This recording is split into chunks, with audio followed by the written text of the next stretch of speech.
नीलनगर नाम का एक छोटा सा गांव था। इसी गांव में बिरजू नाम का एक गरीब लेकिन मेहनती आदमी अपनी पत्नी रेखा और बेटे सूरज के साथ रहता था।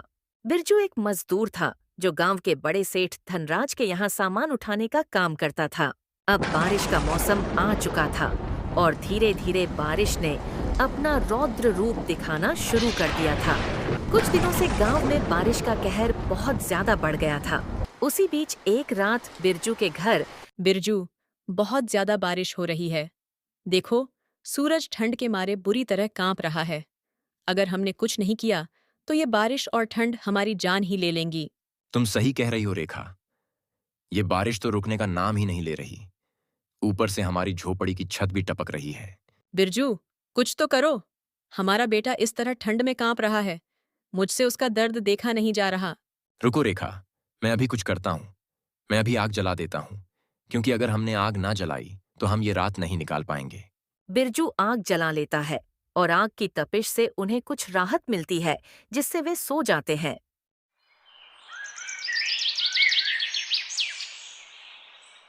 सुबह होते ही बिरजू अपने काम पर निकल जाता है, लेकिन काम पर भी उसे अपने परिवार की चिंता लगातार सताए जा रही थी।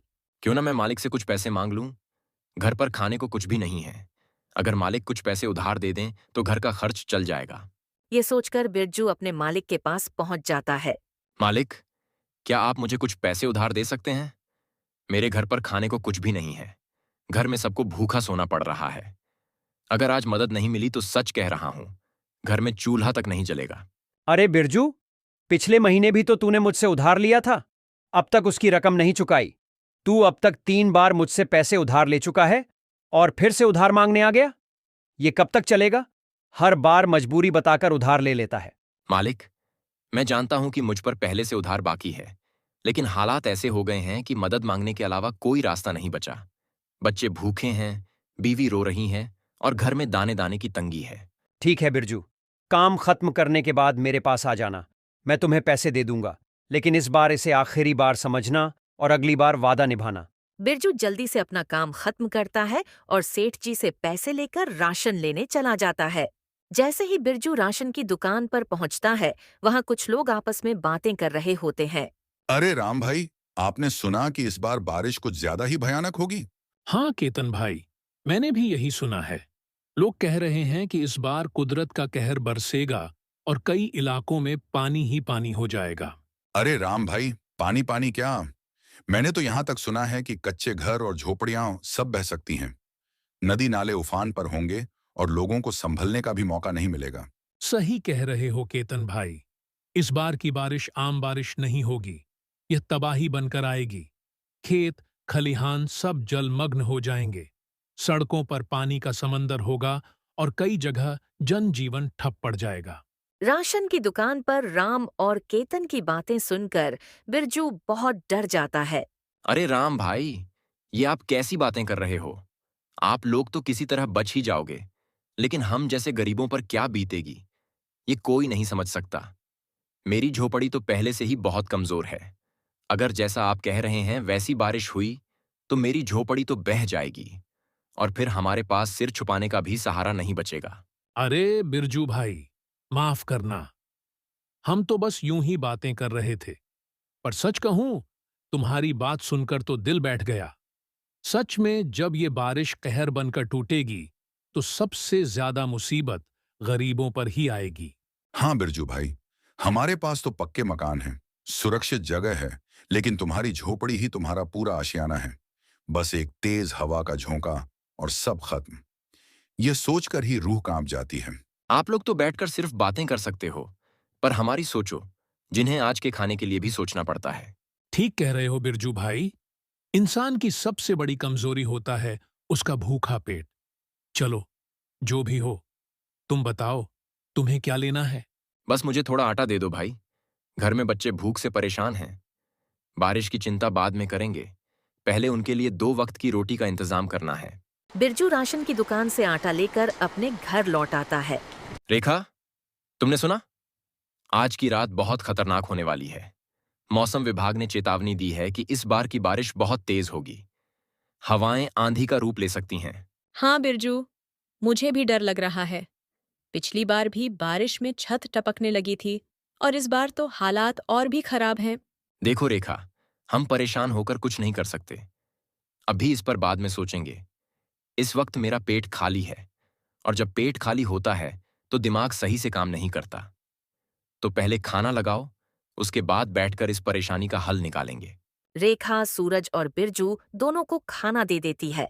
दोनों खाना खाकर लेट जाते हैं।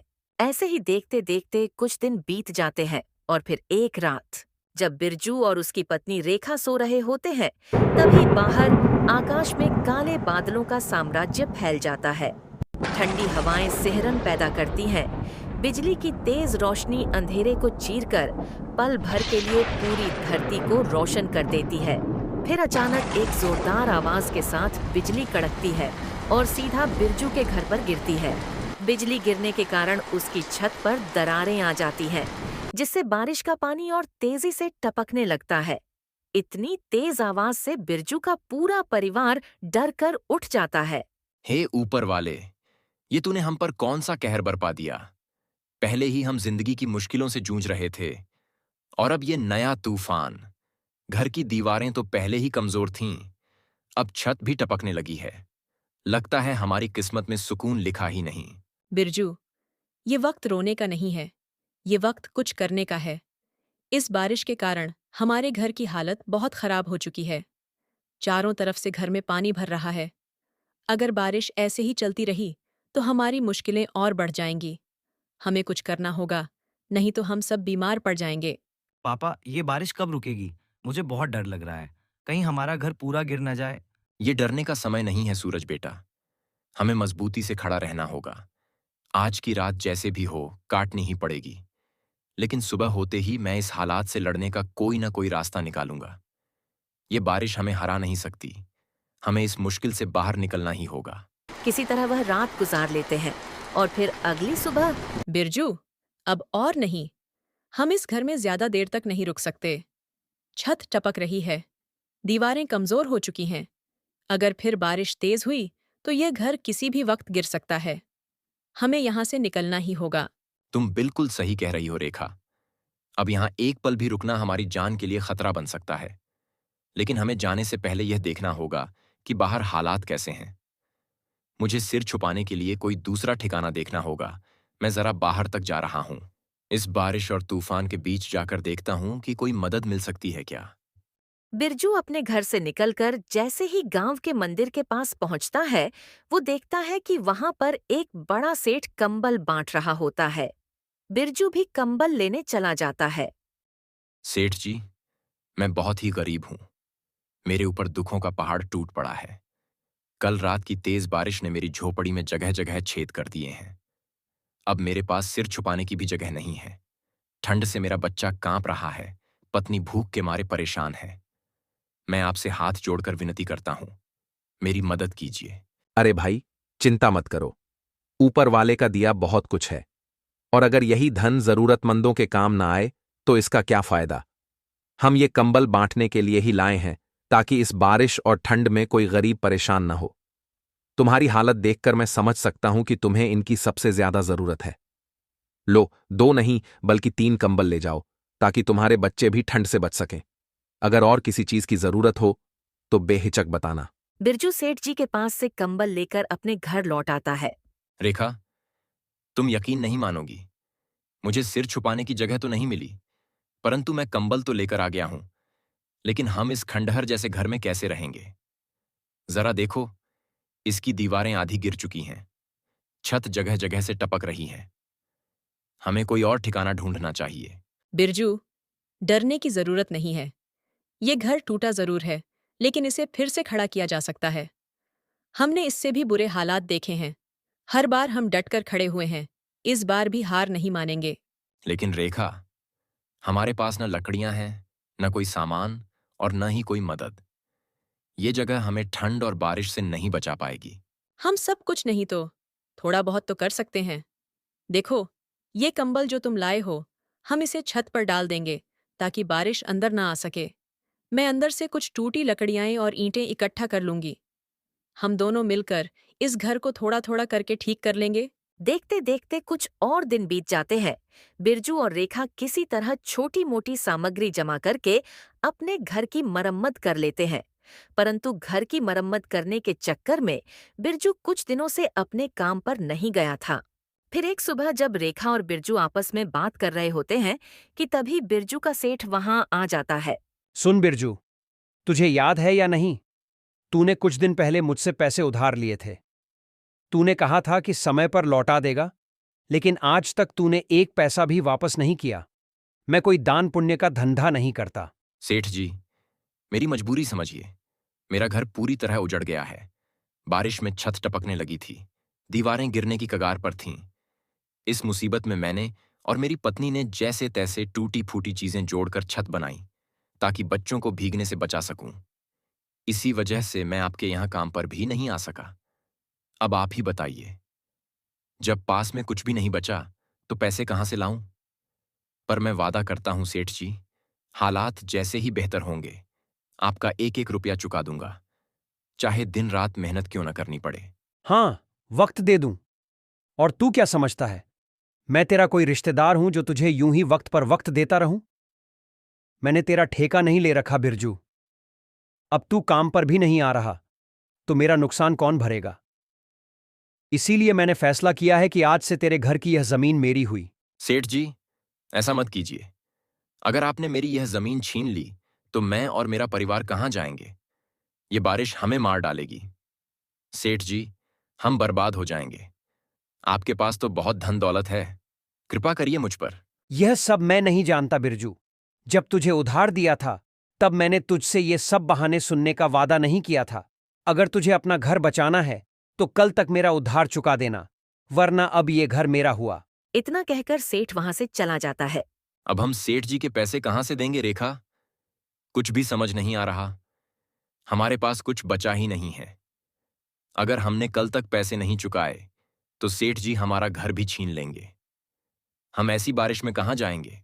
बिरजू, परेशान मत हो। जब तक हम दोनों साथ हैं, कोई भी मुश्किल हमें हरा नहीं सकती। देखो, मेरे ये सोने के कड़े, इन्हें बेच दो।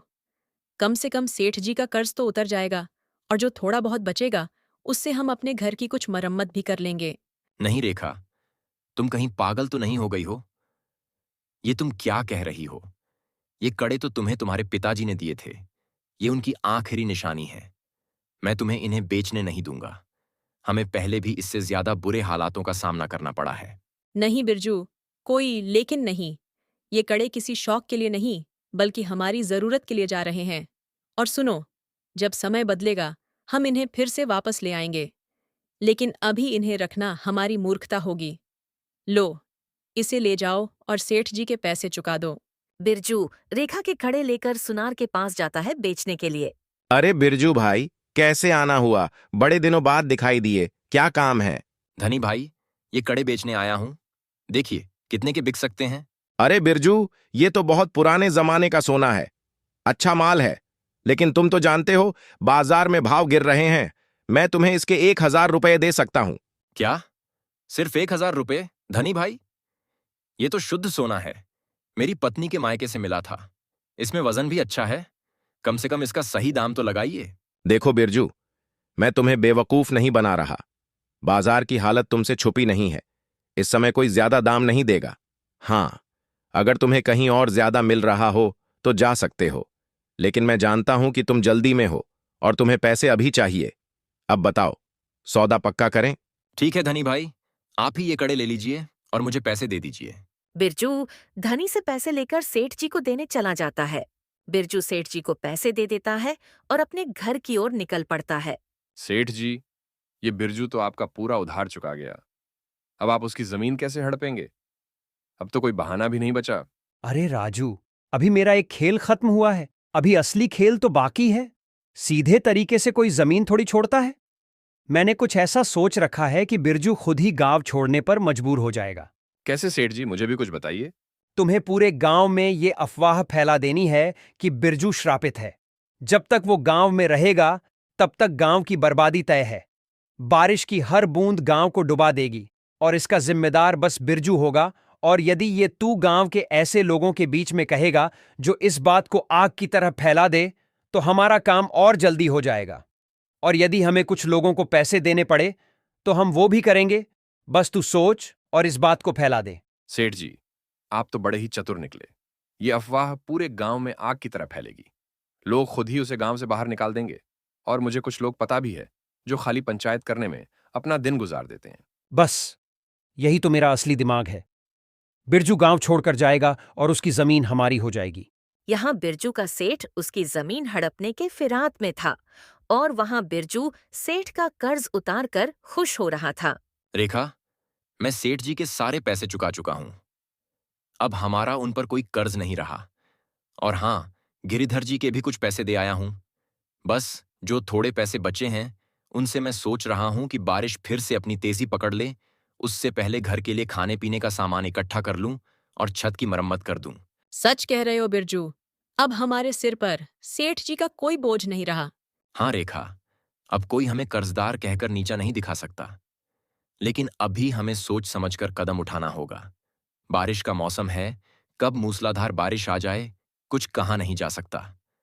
गांव के लोग कहते हैं कि जल्दी ही बारिश बहुत खतरनाक होगी। इसलिए जो पैसे बचे हैं उनसे घर की मरम्मत जल्द से जल्द करनी होगी। तुम ठीक कह रहे हो बिरजू, लेकिन बाहर के हालात देखे हैं। हवा तेज हो रही है, बिजली चमक रही है और कभी भी जोर की बारिश हो सकती है। ऐसे में बाहर जाना ठीक रहेगा क्या? कुछ ही देर बाद देखते ही देखते बारिश पूरे गांव पर कहर बनकर टूट पड़ती है। घरों की छतें टपकने लगती हैं। नदियों का जल स्तर बढ़कर किनारों को तोड़ने लगता है। इस भयंकर बारिश को गिरता देख बिरजू के सेठ का नौकर राजू झूठी अफवाह फैलाने निकल पड़ता है और आकर केतन और राम से मिलता है। अरे भाई, ऐसी बारिश तो मैंने अपनी पूरी जिंदगी में नहीं देखी। चारों तरफ पानी ही पानी है। अगर यह बारिश यूं ही जारी रही तो पूरा गांव डूब जाएगा। हाँ भाई, बात तो तुम्हारी सही है। हालात बद से बदतर होते जा रहे हैं, लेकिन हम कर भी क्या सकते हैं। ये बारिश तो जैसे कहर बनकर टूटी है। तुम लोग इस बारिश के कहर को देख रहे हो, पर तुम लोग जानते हो ये बारिश किसी आम वजह से नहीं हो रही। क्या मतलब? कैसी बातें कर रहे हो राजू? साफ साफ बताओ। अरे, मैंने ये उड़ती उड़ती बात सुनी है कि ये बारिश बिरजू की वजह से हो रही है। बिरजू? वो तो हमारे गांव का ही रहने वाला है। बेचारा सीधा साधा व्यक्ति है। भला उसकी वजह से बारिश कैसे हो सकती है? तुम लोग शायद नहीं जानते, लेकिन मैंने सुना है कि बिरजू श्रापित है। जब तक वह इस गांव में रहेगा तब तक ये बारिश थमने का नाम नहीं लेगी। ये तुम कैसी अंधविश्वास वाली बातें कर रहे हो राजू?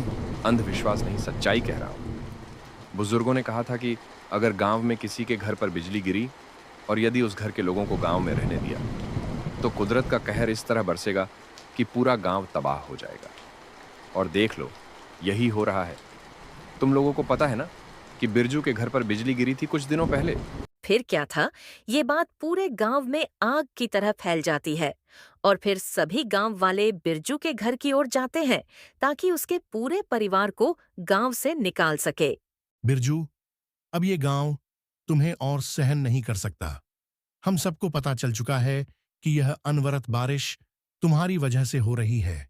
तुम श्रापित हो और तुम्हारी वजह से पूरा गांव संकट में पड़ गया है।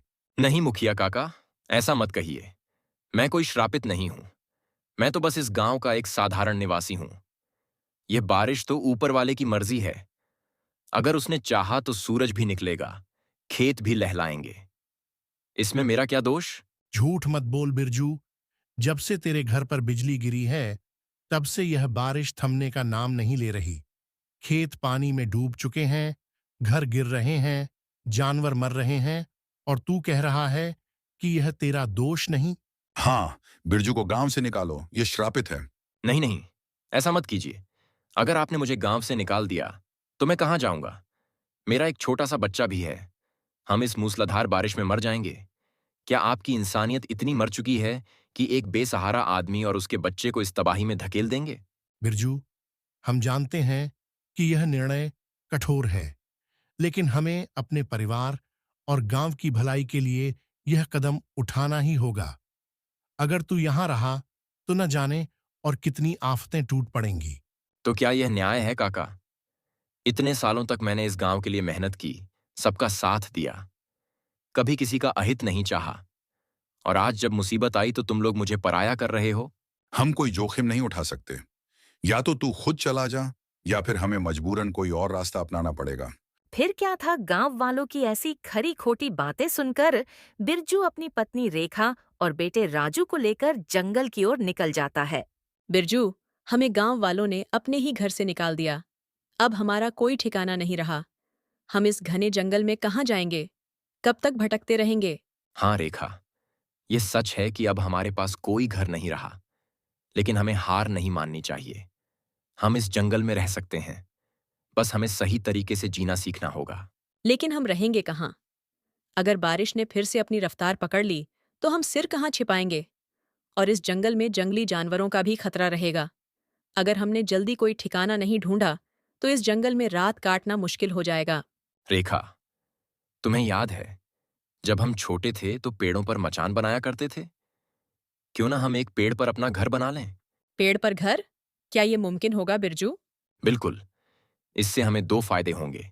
पहला, हम जंगली जानवरों से सुरक्षित रहेंगे, और दूसरा, बारिश से भी बच पाएंगे। हमने पहले भी घर बनाने का काम किया है, तो यह भी कर सकते हैं।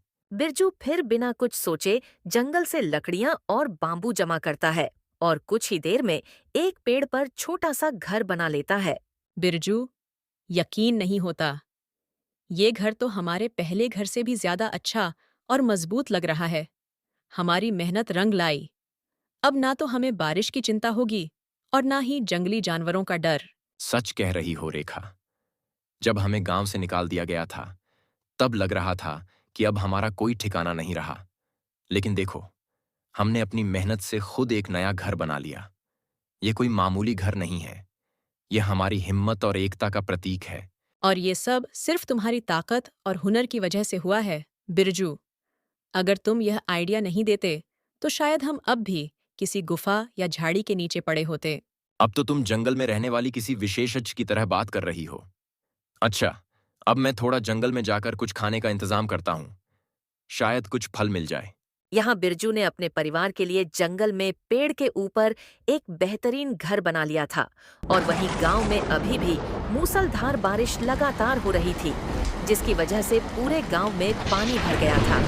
गलियों में पानी लबालब भरा था, खेत जलमग्न हो चुके थे और लोगों के घरों में भी पानी घुसने लगा था। गांव के तालाब और नाले उफान पर थे, जिससे सड़कें डूब चुकी थीं और लोगों का आना जाना मुश्किल हो गया था। अरे, यह गांव तो पूरा पानी में समा चुका है। हमें यहाँ से जल्द निकलना होगा, वरना हमारी जान भी खतरे में पड़ जाएगी। हाँ मुखिया जी, ये पानी तो हर पल बढ़ता ही जा रहा है। अगर हम और देर यहाँ रुके तो हम भी इसमें बह जाएंगे। हमें अब देरी नहीं करनी चाहिए। हे भगवान, हमें माफ कर दो। हमसे जो भी गलती हुई हो उसे क्षमा करो। अब हमें इस अचानक आए प्रलय से बचने का कोई उपाय बताओ। अब हमें समय बर्बाद नहीं करना चाहिए। अगर अपनी जान बचानी है तो हमें जल्द से जल्द जंगल की ओर भागना होगा। कम से कम वहां ऊंचाई पर जाने से हम इस पानी के कहर से बच सकते हैं। सभी गांव वाले जंगल की ओर निकल पड़ते हैं। जंगल में पहुंचते ही उन्हें बिरजू का घर दिखता है। वे देखकर चौंक जाते हैं कि पेड़ पर यह घर किसने बनाया। तभी बिरजू आता है। अरे सेठ जी, गांव वालों, आप लोग यहाँ क्या कर रहे हो? आपके पास तो पक्के मकान थे, बड़ी बड़ी हवेलियां थीं। फिर अब यहाँ क्या करने आए हो? जब मेरा घर उजाड़ा गया था, तब आपको मेरे दर्द का एहसास नहीं हुआ, और आज जब आपका पूरा गांव पानी में समा गया, तब आप मेरे दरवाजे पर खड़े हो? बिरजू बेटा, हमें माफ कर दो। हमें अपने घर पर कुछ दिनों के लिए जगह दे दो। हमारा सब कुछ तबाह हो चुका है। गांव पूरा पानी में डूब चुका है। हमारे पास अब रहने के लिए कोई जगह नहीं है। हमारे छोटे छोटे बच्चे हैं। हाँ बिरजू, हम पर थोड़ी रहम करो। हमने तुम्हारे और तुम्हारे परिवार के साथ बहुत गलत किया। तुम्हें बेघर कर दिया, तुम्हें गांव से निकाल दिया, लेकिन अब हमें अपनी गलती का एहसास हो गया है। कृपा करके हमें अपने घर में जगह दे दो। हाँ, याद है मुझे सेठ जी। आपने मुझे गांव से निकालते वक्त एक बार भी नहीं सोचा कि मैं कहाँ जाऊंगा, मेरी बीवी और बच्चे कहाँ रहेंगे। आपके दिल में मेरे लिए कोई दया नहीं थी। आपने मुझे बदनाम कर दिया, मुझ पर झूठे इल्जाम लगाए और गांव से निकाल बाहर किया। और आज जब कुदरत ने आप पर कहर बरपाया तो आप मेरे पास आ गए। बिरजू बेटा, हमें क्षमा कर दो। हमसे गलती हो गई। हमें अपने घर में जगह दे दो। हमारे छोटे छोटे बच्चे हैं, हमारी औरतें हैं, हमें बचा लो। ठीक है मुखिया जी, मैं अपने दिल में इतनी नफरत नहीं रख सकता। ऊपर वाले ने मुझे सिखाया है कि बदले से बड़ा धर्म मानवता है। आप लोग अंदर आ सकते हैं। मैं आपको भी वैसे ही घर बनाकर दूंगा जैसे मैंने अपने लिए बनाया है।